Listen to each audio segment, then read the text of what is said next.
विनाश काले विपरीत बुद्धि।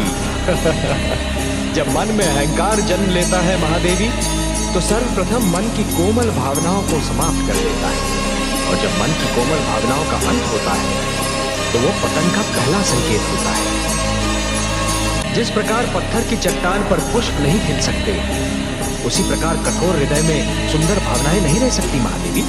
यही तो विधि का विधान है महादेवी।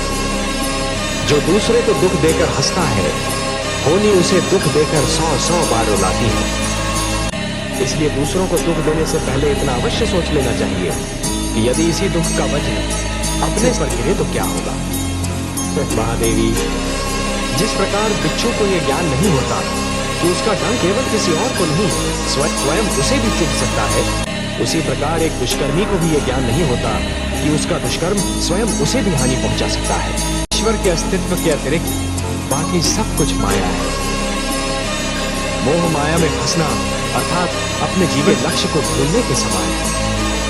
और जीवन का तो यही लक्ष्य है महादेवी, कि अपने भीतर छिपी हुई ईश्वरी शक्ति को ढूंढकर बाहर निकालना, अपने भीतर छिपे हुए ईश्वर को ढूंढना। मोह तो भ्रमित करता है महादेवी और फिर भटकाता है। फिर वो मोह चाहे धन का हो या संतान का। जिस प्रकार जब एक पुरुष भटक जाता है तो केवल एक ही व्यक्ति भटकता है, परंतु जब एक नारी के पैर डगमगाने लगते हैं तो समस्त परिवार डगमगा जाता है। उसी प्रकार जब एक शिष्य भटकता है तो केवल एक ही छात्र भटक जाता है, परंतु जब एक गुरु भटक जाता है महादेवी, तो समस्त छात्र समाज भटक जाता है।